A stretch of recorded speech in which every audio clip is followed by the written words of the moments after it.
오늘 저희가 함께 나눌 말씀은 창세기 28장 이야기입니다. 지난주 저희가 나눴던 말씀이 기억나십니까? 누구에 대한 이야기를 주로 이야기했었어요? 아브라함에 대한 이야기를 했습니다. 제가 여러분들에게 종종 이렇게 성경에 대한 어떤 이야기들을 물어볼 때 전혀 모른다는 듯이 하시는 분들이 참 많아서 제가 조심스럽게 어떤 예화를 들거나 할 때 그래요. 그래도 웬만하면 다 들어볼 만한 사람이 아브라함, 또 야곱, 이런 사람이지 않습니까? 그래서 제가 말씀을 준비하면서 이 주제를 가지고 어떤 말씀을 가지고 함께 나눌까 고민하다가 선택한 인물이 여러분들이 다 아실 법한 야곱입니다. 그래서 오늘도 야곱의 삶, 야곱의 인생 가운데 관계 문제를 저희가 함께 살펴보고, 또한 우리와 함께 것들을 대비해보고, 그리고 더 나아가서 그 가운데에서 하나님이 어떻게 하실지 우리가 기대하는 이러한 말씀의 시간 되었으면 좋겠습니다. 나와 제일 가까이에 있는 사람부터 한 사람씩 중앙에다가 나 이렇게 동그라미 쳐놓고 이렇게 한 사람씩 한번 이름을 써보시죠. 나와 제일 가까이에 있는 사람, 너무 많이 쓰지 마시고 써지는 데를 한 6, 7명 정도 한번 써보시죠. 그렇게 써보시면서 내가 그 사람과 어떠한 관계인지 한번 생각해 보시죠.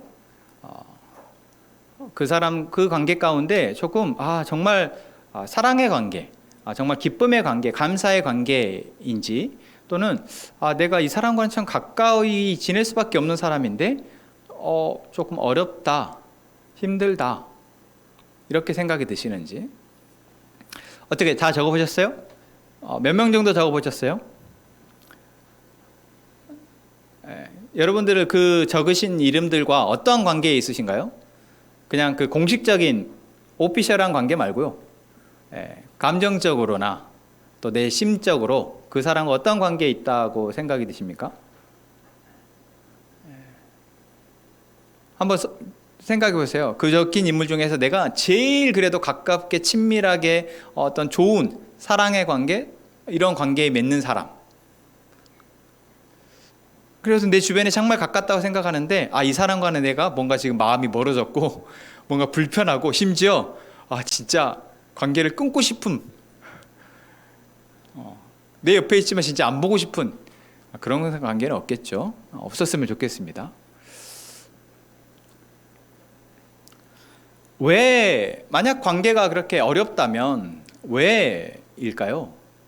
이유가 무엇인지 한번 생각해 보시죠. 그 사람과 내 관계가 왜 어렵지? 왜 이렇게 됐지? 그 전에 좋았었던 때고 있었는데. 혹시 여러분 이유를 생각하시며 지난주일 말씀을 생각하신다면, 사실 이 관계의 어려움의 문제는 저 사람의 문제가 아니라 나의 문제라는 것을 꼭 잊지 않으셨으면 좋겠습니다. 전적으로 내가 잘못했다라는 것이 아니라 내 안에 이 관계를, 기쁨의 관계, 사랑의 관계로 맺어갈 만큼 내 안에 아직 힘이 없어서라는 거예요. 그러니까 내 탓이 아니라 내 안에 하나님의 사랑으로, 하나님의 은혜로 이것이 자라고 성숙해져서 변화되어져서 이 관계를, 기쁨의 관계로 만들 만큼 아직 내가 힘이 없는 것이죠. 자, 오늘 저희가 함께 나눌 이야기는 바로 타인과, 다른 사람과의 관계의 이야기입니다. 우리는 오늘 이 자리에 앉아 있지만 참 많은 사람이 내 옆에, 앞에, 뒤에 있습니다. 옆에, 뒤에 계신 분들 한번 보시죠. 그 사람과 여러분 어떤 관계이십니까? 친구, 아내, 남편, 가족, 그냥 교회 사람. 저 정말 그 단어 별로 안 좋아하거든요. 같이 교회 다니는 사람이야 정말 별로예요.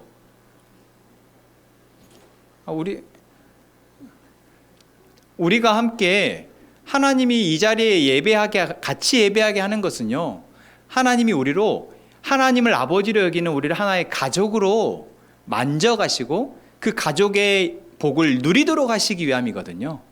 물론 이제 막 가족에 편입되어서 아직 낯선 사람도 있을 수 있어요. 보통 결혼을 해서 시집에 가게 되면 그 시집 가족들과 함께 이제 가족이 되었지만 낯설잖아요. 하지만 시간이 지나가면서 진짜 가족이 되어지죠. 그것처럼 우리가 이 자리에 모여서 함께 예배하는 것, 이것은 하나님이 우리를 하나의 가족으로 그 가족의 복을 누리며 이 땅을 살아갈 수 있도록 우리를 모이신 거라는 거, 제가 연초에도 여러분과 함께 말씀을 나눴습니다. 그래서 옆에 앉아 계신 분들은 그냥 교회 사람, 교회 같이 다니는 사람이 아니라 나의 가족임을 여러분 우리 모두가 함께 맞아, 내 가족이지 여기실 수 있었으면 좋겠어요. 여러분, 세상을 살아가는 여러분 주변에 있는 사람들은 어떻습니까? 학교의 친구들 또는 선후배, 선생님, 또 직장의 동료, 아니면 친척, 이웃, 여러 사람들과 우리가 함께 관계하며 살아가잖아요. 그런데 그 사람들과의 관계를 내가 한번 조금 전에 했던 것처럼 다 한번 써보고 내가 그 사람과 어떤 관계인지를 객관적으로 한번, 최대한 주관적일 수밖에 없지만 객관적으로 한번 내가 내 현재 그 사람의 관계에 대해서 내가 어떻게 여기는지를 한번 써보신다면 아마 놀라실 거예요. 내가 상당히 외롭게 사는구나. 내가 상당히 외롭게 사는구나. 내 마음에 대해서 알고 있는 사람, 내가 뭔가 내 감정에 대해서, 내 상황에 대해서 마음 놓고 내어놓고 같이 울 수 있는 사람이 참 적고, 아예 없을 수도 있고, 같이 뭔가를 즐길 수 있는 사람도 별로 없고, 옆에 있으면 이야기가 되어지고 즐겁고 이러한 사람도 별로 없고, 뭔가 그냥 내 할 일 열심히 하면서 그냥 내 삶, 그래 내 건강이나 챙기고 내 삶 내가 살아가는 거지 하며 이렇게 살아가고 있는 사람이 참 많다라는 것이죠.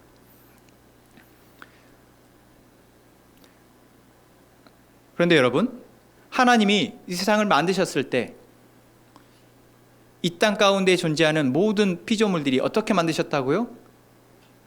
서로 아름답게 살아갈 수 있도록, 서로 소통하며 그 안에서 가장 선한 것이 우리 안에서 드러나며 같이 행복할 수 있도록 만드셨다라는 것입니다. 그리고 그 역할을 맡은 사람이 바로 우리입니다. 우리는 항상 지금 현재의 문제에서 멈춰버리는 것이 아니라, 이 문제를 더 심화시켜가는 것이 아니라, 왜 이러하지 하면서 다시 돌아가야 하는데, 어디로 돌아가야 해요? 하나님이 이 세상을 만드셨을 때 하나님의 원래의 계획으로 우리는 돌아가야 이 현재 문제에서 우리는 답을 발견할 수 있습니다. 자, 그렇다면 우리가 다른 사람과의 관계가 왜 이렇게 힘들고 어려울까? 성경의 오늘 인물 중에 야곱이라는 인물을 여러분 함께 보기 원합니다. 여러분, 야곱이 누구죠? 아브라함의 아들이라 하면 안 되죠. 아브라함의 손자입니다. 이삭의 아들이죠. 이삭에는 두 아들이 있었습니다. 누가 있었어요? 야곱과 에서. 제가 야곱을 먼저 불러서 야곱이 형인 줄 알지만 여러분, 야곱은 동생입니다. 야곱과 에서는 서로 쌍둥이죠. 태어날 때 누가 먼저 나올 거냐 서로 싸우다가 결국 에서가 먼저 튀어나와서 에서가 형이 되었고 야곱이 동생이 되었습니다. 그래서 야곱이라는 이름도 형의 발 뒤꿈치를 잡고 어떻게든 형을 못 나가게 붙잡았다고 해서 야곱이라고 지었어요. 참 재밌죠. 그래서 이 야곱의 인간관계를 보면 가장 먼저 누가 있어요? 아버지, 어머니. 아버지 이삭과 어머니 리브가가 있습니다. 그리고 자기 쌍둥이형 에서가 있어요. 근데 야곱의 여러분 이야기를 한번 성경을 보시죠. 야곱의 이야기가 야곱과 에서가 태어나는 이야기로 시작됩니다. 그래서 아까 발뒤꿈치를 잡고 태어났더라. 그런데 그 태 중에서 하나님이 두 명의 태가 있는데 그 중에 야곱에 대해서 뭐라고 말씀하세요? 25장 23절에 이렇게 얘기했어요. 두 국민이 내 태중에 있구나. 두 민족이 내 복중에서부터 나누이리라. 이 족속이 저 족속보다 강해졌고 큰 자가 어린 자를 섬기리라.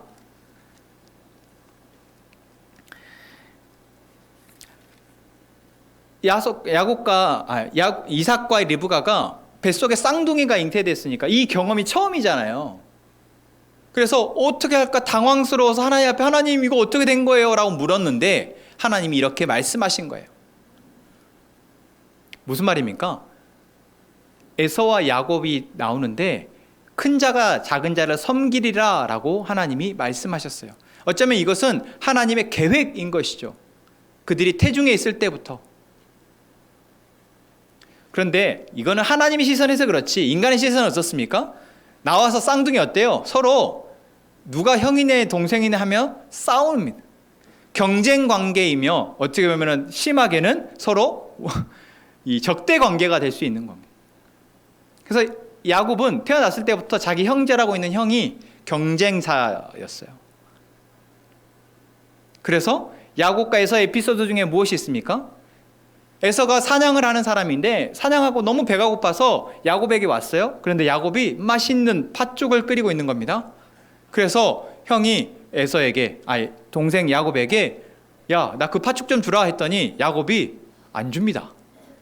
진짜 여러분 여기 형이 있으신 분들은 자기가 형인 사람들은 그때 이 심정이 아마 공감이 갈 거예요. 진짜 얄밉게. 그래서 이 형 에서가 야, 내가 너 장자권 줄 테니까 나 팥죽 주라 라고 말을 해요. 여러분 장자권이 사실 우리는 그런 게 없으니까 뭐하지만 장자의 권한입니다. 우리의 어떤 오피셜 정의가 공적으로 장자의 권한이라는 것이 따로 있진 않지만 어떤 그 가족의 문화 안에서 또 하나님의 백성의 문화 안에서 이 장자는 아버지가 갖고 있는 받은 그 하나님의 복, 그 가정에 주신 하나님의 복을 다 물려받는 게 바로 장자였어요. 어마어마하죠. 대신 내가 그 복을 받았기에 뭐 해야 되는 거예요? 그 가족을 받은 복으로 부양하는 것이 바로 장자의 책임이었습니다. 근데 그 장자의 권리를 나 팥죽 한 그릇에 팔아버린 거죠. 그게 야곱과 에서의 에피소드인데 하나님이 성경에서 이 에피소드를 등장시킨 이유가 뭘까요? 서로 경쟁 관계였고 어떻게든 야곱은 형보다 더 많은 것을 갖고자 하는 욕심이 참 많은 사람이라는 것을 보여주는 거죠. 여러분 우리의 관계 속에서도 이런 경쟁 관계에 있는 사람들이 있습니다. 보통 보면 가족 단위에서도 형제가 많이 그렇게 경쟁을 하더라고요. 서로 많이 먹네, 이거 먹네, 저거 먹네, 이 옷 입네, 저 옷 입네, 서로 싸우고 다투죠. 아니 형제니까 사이좋게 지내면 좋으면 좋아요. 제가 아빠가 돼보니까 이 자녀들이 서로 싸울 때 그렇게 꼴보기 싫더라고요. 아니 엄마 아빠가 먹을 거 저거 다 해주는데 왜 지들끼리 싸워? 이해가 안 되는 거예요. 진짜 꼴보기 싫어요. 저럴 때면 이해가 안 되고. 근데 여러분 저도 동생이 있거든요. 2살 아래 남동생이. 사실 제 남동생이 너무 착해서 남동생과 저는 사실 싸워본 적이 없어요. 남동생은 항상 그냥 자기가 제보다 아래에 있다고 생각을 했고 형 하면서 이렇게 쫓아다니는 착한 동생이었어서 싸워본 적이 없거든요. 그런데 그 안에 미묘하게 누가 더 잘하네. 제 동생이 운동을 좀 잘해요. 축구도 더 잘하고 탁구를 제가 원래 더 잘했는데 어느 순간 제 동생이 저보다 탁구를 더 잘 치더라고요. 그래서 연습할 때는 제가 막 이기는 것 같은데 막상 경기를 하면 꼭 져요. 한 번도 이겨본 적이 없어. 커서.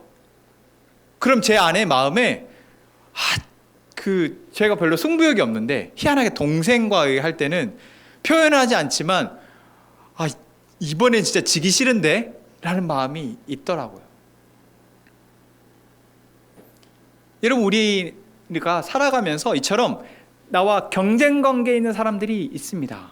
그리고 그 경쟁은 우리에게 내가 열심을 낼 수 있는 좋은 에너지가 되기도 하지만 그 경쟁이 잘못되면 오히려 계속해서 나를 위축시키고 잘못된 선택을 하게 만드는 안 좋은 영향을 미치기도 하죠.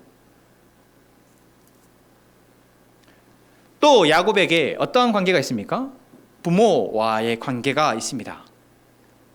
성경의 본문에서 또 재밌는 이야기를 하고 있는데 그게 뭐냐면 이제 이삭이 자기가 나이가 많아서 이제 죽을 때가 되었다고 생각한 것 같아요. 그래서 이제 장자에게 축복을 하고 어쩌면은 자기 가정의 어떤 그 책임의 권한을 아들에게 물려주려 한 거죠. 그래서 에서에게 야, 내가 너에게 이제 축복을 해주려 하는데 그냥 해줄 수는 없고 너가 사냥해서 맛있는 고기를 가져와서 내가 그 고기를 먹고 너를 축복해 줄게. 이렇게 이야기를 합니다. 그런데 그 이야기를 아내인 리브가가 밖에서 엿들어요. 그리고 자기 아들 야곱에게 야, 아빠가 형한테 이렇게 한대 하고 이제 우리 가족에게 새로운 어떤 축복의 권한이 형에게 간다. 우리 같이 축하해 주자. 이랬으면 좀 좋겠어요? 그런데 어떻게 합니까? 내가 너한테 이 양을 잡아오면 맛있게 조리를 해서 아빠에게 가서 축복받을 수 있도록 해줄게. 이렇게 이야기를 합니다. 자, 여러분 야곱과 에서의 아버지인 이삭과 리브가의 모습을 한번 보시죠. 어떠세요? 먼저 이삭과 리브가의 관계를 한번 생각해 볼까요? 어떻습니까? 이상하지 않습니까? 무엇이 이상해요? 정말 장자의 권한을 축복하는 것은 가족 안에서의 정말 함께 기뻐하고 축하할 일입니다. 그런데 그 일을 아버지 혼자 결정을 했고 결정한 것에 대해서 엄마는 인정할 수 없었어요. 그래서 그것도 가서 당신은 왜 그걸 혼자 결정해요? 이렇게 말하는 것도 아니고 아빠를 속이기로 합니다. 이 부부의 관계는 어때요? 이미 대화가 없는 거죠. 야곱의 이야기에서 나오는 에피소드들이 다 이렇게 관계가 깨어진 관계를 보여주고 있습니다. 형제가 서로 사랑하고 위에 있는 것이 아니라 서로 어떻게 하면 내가 더 많이 가져볼까, 더 위에 가볼까, 더 뺏어볼까 하라는 부정적 경쟁 관계이고 아버지와 어머니, 부부의 관계는 서로 대화가 단절되어지고 서로에 대한 신뢰와 존중이 없는 그러한 관계임을 이 에피소드들은 보여주고 있는 거예요. 여러분, 여러분의 부부의 관계는 어떠십니까? 여러분의 형제의 관계, 옆에 있는 자매, 형제 자매와의 관계는 어떠신가요? 아마 여러분들이 썼던 나 주변에 있는 관계의 대부분이 그 사람들이 써졌을 텐데요. 여러분, 이 깨어진 관계는 어떻게 되어지죠? 아버지를 속이고 야곱이 축복을 대신 받습니다. 그리고 나서 뒷수습을 어떻게 해요? 야곱은 자기 형이 자기를 죽일 것 같다는 엄마의 말을 듣고 도망가는 것으로 이야기가 진행되어집니다. 여러분, 성경은 참 극단적인 상황들을 많이 기록하고 있어요. 아니, 그거 좀 먼저 뺏어 먹었다고 또는 받았다고 설마 죽이기 하겠어? 하는데 죽일 것 같다라는 두려움에 도망을 가는 이야기가 나옵니다. 여러분, 우리 안에 관계, 다른 사람과의 관계에서 좋을 때의 관계를 생각해 보세요. 좋을 때의 관계는 무엇이 있습니까? 서로 대화가 이루어집니다. 대화가 즐겁고요. 그 대화 속에서 뭔가 좋은 방향으로 나아갈 수 있는 단초들을 발견해서 갑니다. 그 사람과 함께 있으면 즐겁고 그 사람과 함께 있을 때 왠지 내가 힘이 나고 이러한 관계가 있죠. 하나님이 우리를 만드셨을 때 남자 여자를 둘이 한 몸이 되게 하셔서 가정을 이루게 하셨을 때 그리고 그 가정 안에서 새 생명이 태어나고 그 생명을 하여금 이제 온전한 가정을 이루게 하시고 또한 그 세대가 세대를 이어가게 하실 때 여러분 이 가장 작은 단위의 타인과의 관계 부모 자녀, 부부 관계, 형제 관계, 이 관계 안에서 여러분 하나님이 이처럼 서로 경쟁하고 싸우고 뺏고 이러라고 하나님이 우리를 이러한 메커니즘 안에 살아가게 하셨냐라는 거죠. 아담과 하와의 이야기로 다시 한번 잠깐 돌아가 볼까요? 아담과 하와가 선악을 알게 하는 나무의 열매를 먹기 전에 아담과 하와는 서로 너무나 친밀한 사랑의 관계였습니다. 뭘 보면 알 수 있냐고요? 하와가 선악을 알게 하는 나무의 열매를 먼저 먹었죠. 먹고 나서 너무 맛있고 자기에게 너무 좋은 일이 일어나니까 어떻게 해요?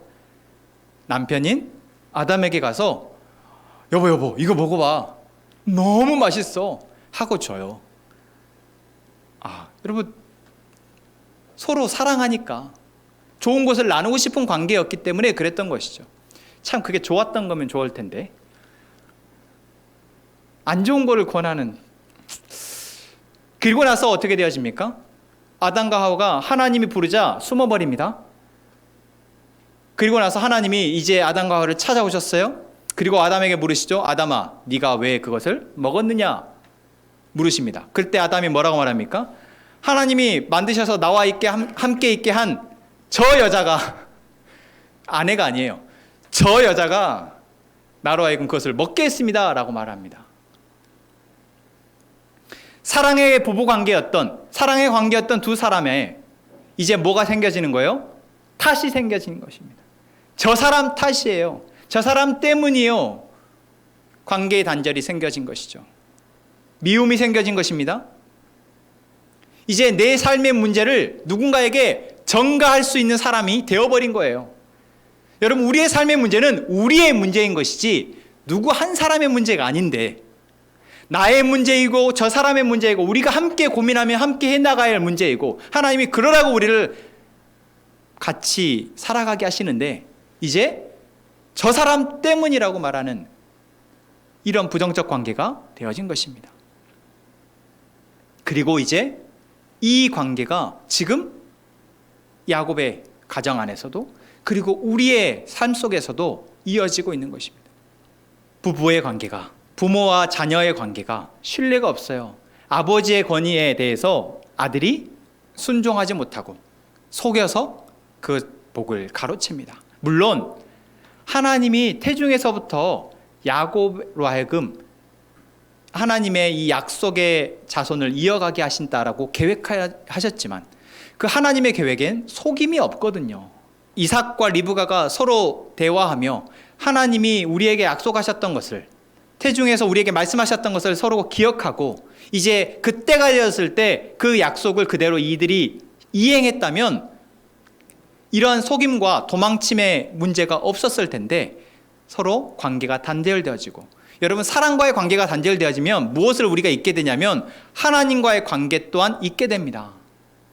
사랑과 사이가 안 좋아서 내가 감정이 상하게 되면 하나님이 베푸신 사랑 또한 우리가 잊어버리게 되는 것이 우리 인간이에요. 물론 그 사람과의 관계가 너무 힘들기 때문에 하나님께 나와서 하나님 울며 불며 하나님 앞에 하소연하며 하나님을 더 친밀하게 여기는 케이스가 간혹 있긴 해요.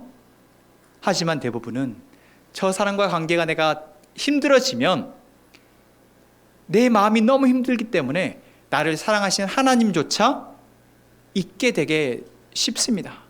결국 정상적인 방법, 하나님이 이끌어 가시고자 하는 그 순리대로가 아니라 이들이 영린, 잘못된 방법, 속임의 방법, 이것을 했기 때문에 야곱은 자기의 가족들을 떠나서 도망가게 됩니다. 여러분, 하나님이 아브라함을 부르셨을 때 어떻게 하셨습니까? 너의 고향과 친척과 아버지의 집을 떠나라고 말씀하셨죠. 야곱은 어떻게 합니까? 도망치는 겁니다.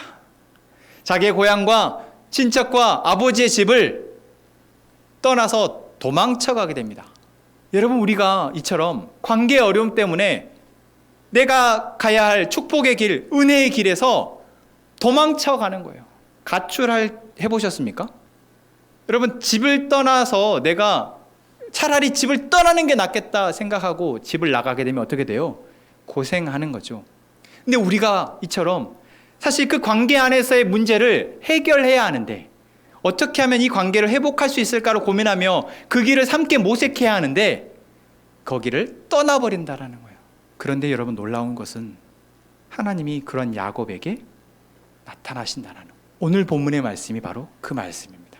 오늘 본문의 말씀 한번 보시죠. 28장 말씀에서 야곱이 이제 브엘세바인 자기의 집을 떠나서 하란으로 갑니다. 이 하란은 자기 리브가 어머니인 리브가의 고향이에요. 그래서 처음으로 집을 떠났겠죠. 브엘세바에서 하란이라는 먼 거리인데 그 거리를 정말 두려운 마음으로 형이 자기를 죽일까 싶어서 하는 마음으로 지금 가고 있으니 얼마나 처량하고 어쩌다 이렇게 됐지? 왜 내가 그때 그랬을까? 엄마가 그렇게 말했을 때 엄마 그거는 속이는 거잖아요. 이렇게 말했었어야 되는데 그 축복권이 뭐라고 그거 형한테 뺏어보겠다고 왜 그랬을까 막 후회하면서 자책하면서 그렇게 가지 않았을까 싶어요. 그렇게 가다가 밤이 되어서 어디 몸 누일 곳이 없으니까 그냥 들판에서 잠을 잡니다. 베개도 없으니 돌을 베개 삼아 잡니다. 그런 잠자리에 꿈속에 하나님이 야곱에게 나타나십니다. 꿈에 본즉 12절이죠. 사닥다리가 땅 위에 서 있는데 그 꼭대기가 하늘에 닿았고 또 본즉 하나님의 사자들이 그 위에서 오르락 내리가 가고. 그러면서 13절에 이렇게 말씀하시죠. 같이 읽겠습니다. 또 본즉 여호와께서 그 위에 서서 이르시되 나는 여호와니 너의 조부 아브라함의 하나님이요 이삭의 하나님이라. 내가 누워있는 땅을 내가 너와 내 자손에게 주리니. 아멘. 여기에서 하나님이 야곱에게 나타나셔서 말씀하시죠. 뭐라고? 나는 여호와니. 여러분 우리가 하나님의 존재를 알게 되어졌을 때 그 하나님이 나에게 어떻게 자신을 드러내시는지 여러분 이건 정말 놀라운 일입니다. 여러분 어떠한 존재를 내가 알게 되었을 때 내가 그 존재에 대한 존재를 인식하고 인지하고 각인되어지는 것이 사람마다 다 다르잖아요. 제가 처음 만난 분이 있지만 그 사람의 직업이 어떻고 나이가 어떻고 뭐 여러 가지들이 있지 사실 그 사람의 어떤 존재가 나에게 강렬하게 내 삶의 인생을 뒤흔들 만큼의 존재로 각인되어지는 것은 쉽지 않은 일입니다. 야곱의 인생 가운데 하나님이 그렇게 등장하시는 것이죠. 아니 아버지 이삭과 할아버지 아브라함으로부터 이 야곱은 계속해서 하나님의 이름을 듣고 하나님께 제사하고 예배했던 가정이었을 겁니다. 야곱도 그런 경험이 있었겠죠. 하지만 여기에 있는 우리 자녀들도 그렇지만 아빠 엄마 따라서 교회 나와서 예배하고 하나님 예수님 막 이렇게 하지만 정작 사실 그분이 나의 하나님으로 나의 예수님으로 고백되어지는 것은 어느 시점에 하나님의 은혜로 되어지는 일이거든요. 야곱이 지금 그 시점을 맞이한 것입니다. 그래서 그냥 아빠의 하나님, 할아버지의 하나님이었던 야곱이 오늘 하나님의 만나심, 하나님이 찾아오셔서 이제 야곱의 하나님으로 오신 것이죠. 자, 그러시면서 아브라함에게 약속하셨던 것, 이삭에게 약속하셨던 것을 동일하게 야곱에게도 약속하십니다. 그러면서 15절 말씀에 이런 약속을 하시죠. 같이 한번 읽겠습니다. 내가 너와 함께 있어 내가 어디로 가든지 너를 지키며 너를 이끌어 이 땅으로 돌아오게 할지라. 내가 내게 허락한 것을 다 이루기까지 너를 떠나지 아니하리라 하신지라. 아멘. 아브라함의 약속을 여러분 기억해 보십시오. 아브라함과 했던 약속과 야곱에 했던 약속의 차이가 있습니다. 무엇이 있습니까? 지금 야곱은 하나님이 약속하신 땅, 그러니까 하나님의 어떤 은혜의 바운더리에서 벗어나고 있어요. 자기 아버지의 품에서 벗어나고 있습니다. 그런데 하나님이 그 길을 어긋나버린 관계의 깨어짐 때문에 결국 문제 상황으로 가고 있는 이 야곱에게 뭐라고 말씀하세요? 너를 이끌어 이 땅으로 돌아오게 할지라 말씀하십니다. 내가 어디로 가든지 너를 지키겠다고 말씀하세요. 내게 허락한 것을 다 이루기까지, 하나님이 야곱에게 약속하신 것을 다 이루기까지 내가 너를 떠나지 않겠다고 말씀하십니다. 여러분, 이 하나님의 약속이 얼마나 우리에게 힘이 되는지 모릅니다. 그냥 하나님이 나와 함께 하신다, 하나님 나와 함께 하신다, 이럴 수 있죠. 하지만 나와 함께 하신다라고 내가 믿고자 해도 우리가 상황 가운데에서 많은 어려움들을 겪고 그 어려움의 대부분은 다 타인과의 관계의 어려움이죠. 여러분, 돈이 없어서 어려운 것인가요? 아니요. 내가 돈이 없는데 내 옆에서 나에게 밥 사줄 사람이 없어서 어려운 거예요. 내가 돈이 없다고 생각하는데 옆에서 계속 돈 달라고 하는, 나의 상황과 형편 마음을 알아주지 않는 아내 때문에, 남편 때문에, 자녀들 때문에 사실 내 마음이 더 힘든 겁니다. 여러분, 사실 우리가 진짜 돈이 없어서 힘든 것이 아니라 그 없는 상황을 나와 함께 견뎌주고 감당해줄, 내 마음을 알고 함께 공감해주며 살아갈 사람, 관계의 문제인 것이죠. 여러분, 우리가 몸이 아파서 힘든 것이 아니라 내가 몸이 아픈데 내 옆에서 나의 아픔을 함께 아파해주며 또한 도와주며 그래도 힘을 불어넣어주는 사람이 없을 때 우리가 더 힘든 겁니다. 그러한데 하나님이 우리에게 약속하고 계시는 것입니다. 네가 어디를 가든지 어떠한 상황에 있든지 누구를 만나든지 너와 함께 하겠다. 내가 너를 지키겠다. 내가 너에게 복을 약속하였는데 그 복이 이루어지기까지, 네가 그 복을 누리며 살아가기까지 내가 너를 떠나지 않겠다 약속하시는 것입니다. 여러분, 우리가 이제 살아가면서 또 수많은 관계 어려움을 만나게 됩니다. 형제와의 관계, 부모와의 관계, 자녀와의 관계, 여러 어려움들을 만나게 될 때 여러분, 이 말씀을 꼭 기억하셨으면 좋겠습니다. 하나님이 내가 어떠한 어려움에 있든지 어떠한 상황에 있든지 나를 떠나지 아니하시고, 하나님이 나에게 약속하신 하나님과의 관계의 축복, 나의 삶을 돌아보며 내 삶을 만져가시는 그 약속의 축복, 그리고 나와 함께 살아가는 사람들과 함께 행복할 수 있다 약속하신 그 약속의 축복이 이루어지기까지 하나님이 쉬지 않으신다라는 겁니다. 하나님이 함께 하시겠다 약속하시는 것입니다. 그게 뭐냐고요? 당장 저 사람을 내 앞에 무릎 꿇게 해줘야지. 하나님, 그 약속이 뭐 의미가 있어요? 그러시지 마십시오. 여러분, 하나님이 나에게 이렇게 약속하시는 것은 내가 이 약속을 붙들고 이 사람과의 관계 가운데 회복의 길로 나아갈 수 있는 힘이 되어지기 때문입니다. 내 마음 안에 메말라버리고 바짝 말라서 이제 저 사람과의 관계를 끊어버리겠다, 깨어버리겠다라고 말하는 내 마음 안에 하나님의 다시 사랑의 씨앗을 심으셔서 그 씨앗이 움터 저 사람을 향해 내가 악을 뱉지 않고 저 사람을 미워해서 내 인생을 더 구렁텅이로 몰아넣는 것이 아니라 저 사람과 나와의 관계를 이제 객관적으로 보며 나는 그럼 어떻게 해야 될지 보게 하시고 나아가게 하시는 하나님의 은혜가 여기에 있다라는 것입니다. 여러분, 한 걸음 더 나아가서 하나님이 아담과 하와에게, 그리고 아브라함에게, 그리고 야곱에게, 그리고 우리에게 약속하시는 이 축복, 이 복은 관계 안에서의 사랑을 통해서 이루어진다는 것을 여러분 기억하셨으면 좋겠습니다. 우리 말씀 한 곳 보시죠. 갈라디아서 5장 13절, 14절, 15절 말씀인데요. 우리 함께 말씀을 찾아서 같이 한번 읽겠습니다. 형제들아, 너희가 자유를 위하여 부르심을 입었으나 그러나 그 자유로 육체의 기회를 삼지 말고 오직 사랑으로 서로 종노릇하라. 온 율법은 내 이웃 사랑하기를 내 자신같이 하라 하신 한 말씀에서 이루어졌나니 만일 서로 물고 먹으면 피차 멸망할까 조심하라. 아멘. 여러분, 관계 안에 문제가 생겼을 때 우리는 어떻게 합니까? 저 사람을 내가 이겨야겠다. 저 사람은 무릎 꿇려야겠다. 저 사람으로부터 내가 사과를 받아야겠고 저 사람의 행동의 변화를 내가 이끌어내야겠다라고 전쟁을 시작합니다. 내 마음 안에서 전쟁을 시작하고 그 사람과의 관계에서 전쟁을 시작하는 것이죠. 그런데 오늘 말씀에 뭐라고 얘기하고 있습니까? 피차 멸망한다라는 거예요. 그거는 서로를 죽이는 것이다라는 것입니다. 서로 뱉어내는 그 말 속에 서로를 죽이는 말이 들어있는 거예요. 내가 화나서 말할 것 같으면 여러분, 거기에서 멈춰야 하는 지혜가 우리에게 있어야 합니다.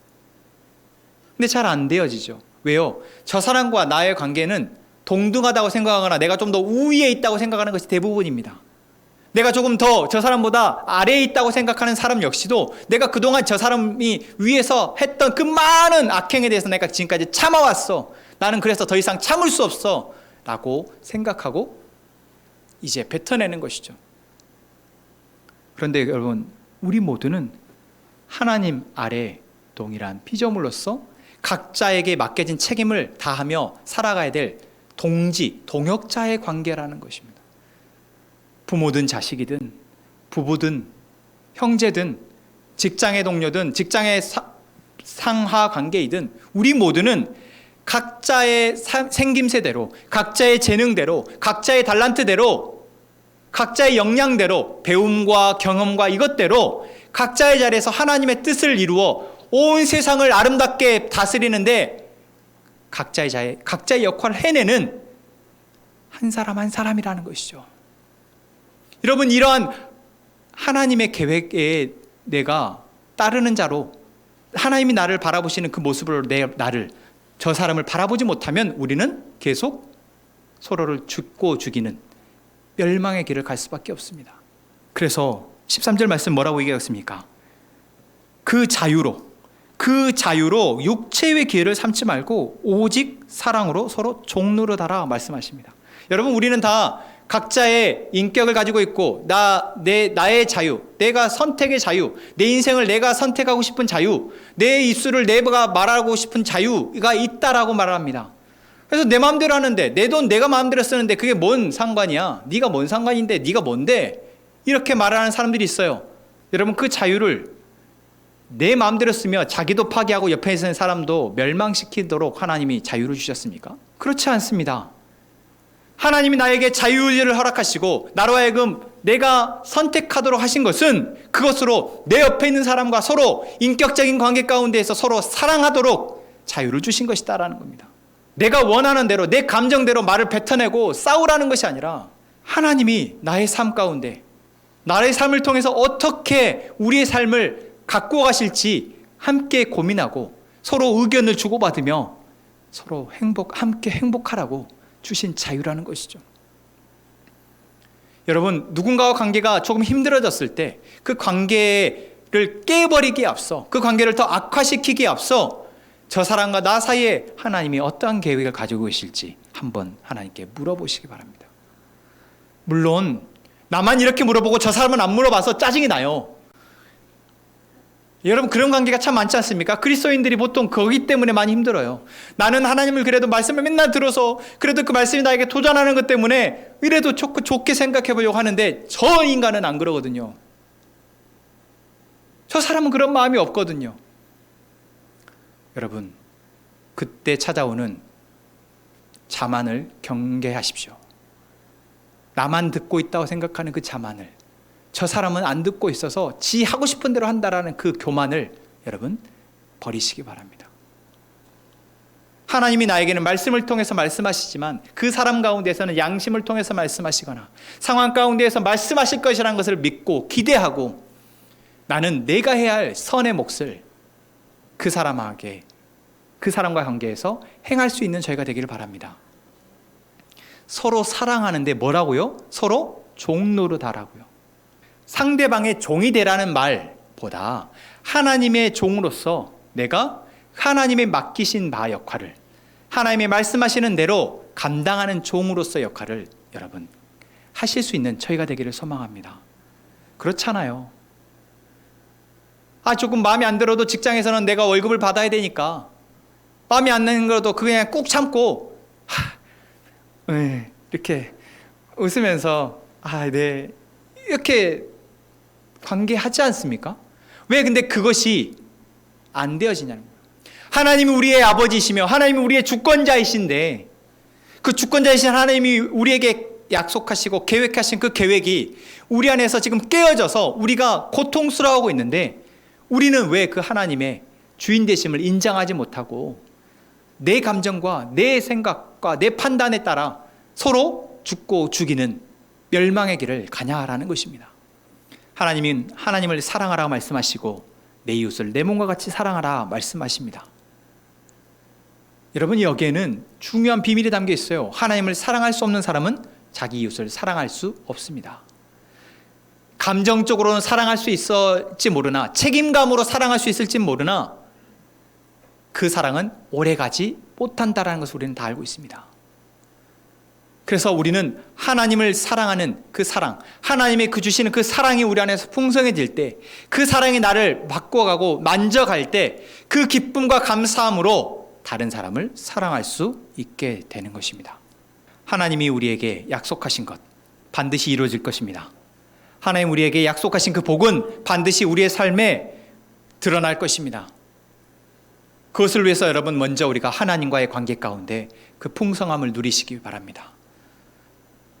하나님 우리에게 베푸신 그 은혜를 통해서 여러분의 삶을, 우리 자신의 삶을 조금씩 바꿔가신 여러분 되시기를 바랍니다. 하나님 그렇게 인도하실 것입니다. 그리고 그 삶에 더 확장해서 내 옆에 있는 사람과의 관계 속에서 하나님이 일하시는 것들을 발견하시기를 원합니다. 하나님이 말씀하시는 것을 통해 그 사람과의 관계가 회복되어지고 그 사람과의 관계가 정말 사랑의 관계가 되어져서 이제는 내가 이 사람 때문에 내가 삶을 살아갈 수 있다. 하나님 감사합니다라는 고백이 우리 안에서 모두 나오시길 바랍니다. 그렇게 될 것입니다. 여러분 하나님이 그렇게 하실 것입니다. 염려하지 마시고 될까 싶어 의심하지 마시고 그렇게 하나님이 하실 일에 여러분 우리의 마음을 올려놓으십시오. 여러분의 시간을, 여러분의 마음을 올려놓으셔서 지옥과 같은 고통스러운 이 도망자의 길을, 피난의 길을 살지 마시고 그 길 가운데서 함께 하시며 우리를 다시 돌아오게 하실 그 하나님의 은혜의 길을 살아가시는 우리 모두 되기를 소망합니다. 하나님, 내가 이 사람과의 관계 속에서 복을 누리기 원합니다. 이 관계가 회복되어지기를 원하고 하나님의 은혜가 필요합니다. 그런 부분들이 있다면 한번 생각해 보시고 정리해 보시고 그리고 함께 기도하겠습니다.